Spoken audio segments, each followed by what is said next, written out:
Welcome back. Thanks for staying with us. President Trump has tapped former Republican Congressman Anthony D'Esposito to serve as the next Inspector General for the Department of Labor. The White House announced D'Esposito's nomination last night.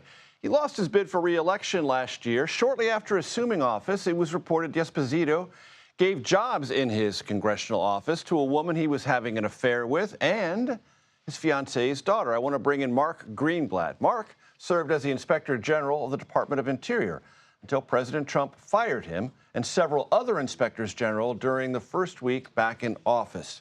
Mark, it's great to have you with us. Thanks for joining me. So the courts have ruled the president had the legal authority to fire you and the other inspectors general, even though there is a congressional requirement to give notice and give cause.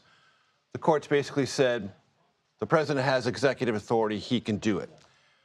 What do you think about this D'Esposito nomination? What do you think it portends for other vacancies to be filled by this administration? Well, today is April 1st, and I got to be honest, when I heard the news last night, I was really hoping it was an April Fool's joke.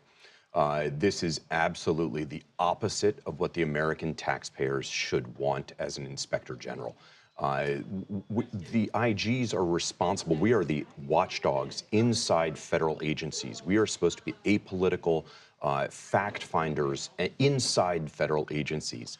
And this nomination is particularly troubling in light of the ethics misconduct that you referred to a second ago. But not only that, also because he's such a heavy partisan.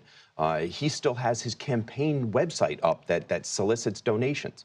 That's the kind of thing that would be completely anathema to the Inspector General community. And so the idea of inspector generals is whatever the administration is doing, whoever the president is, what's going on, if something is going wrong, report it, reveal it, and not worry about whether you get a call from the White House or not. That's exactly right. We're supposed to be the ones who can speak truth to power.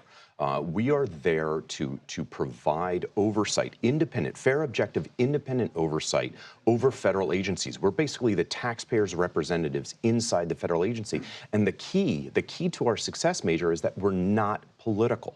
We are not tied to an administration.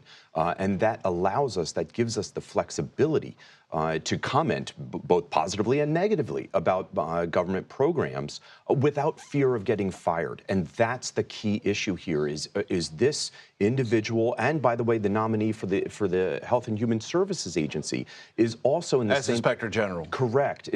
Both of them are very problematic. Both of them have substantiated ethics issues and are not competent in other ways. And these inspector generals reflect a consensus that previously existed between Congress and presidents. As the bureaucracy grew, Congress wanted a watchdog, and presidents said, you know what, it's probably a good idea that I don't have a partisan calling balls and strikes on what my bureaucracy is doing. That's exactly right. The inspectors general actually started under George Washington before the United States of America existed.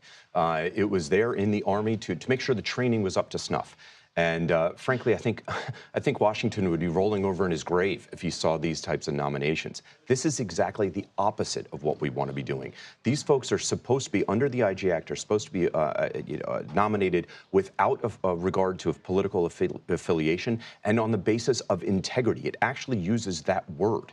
And both of these nominees, for both Labor Department and for HHS, both of them have ethical clouds over them, and I would suggest these are not competent. The Senate has to step up and reject these nominees. And when the president, in the one time he referred to future nominees he would put in these inspector general roles, said he would install new people and they would have some independence.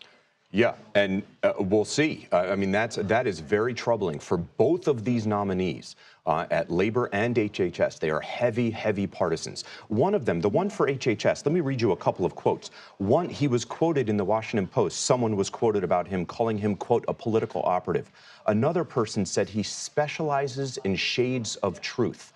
Mind you, this is not in a positive way saying that the person was nuanced. This was talking about shades of truth, as in not being truthful. And the state auditor found that he violated state policy and misspent $8,000 for another political colleague in the Virginia state government. And so these are absolutely not the type of people we want in this position that George Washington created years ago. Mark Greenblatt, I appreciate you coming in. Thanks so very much.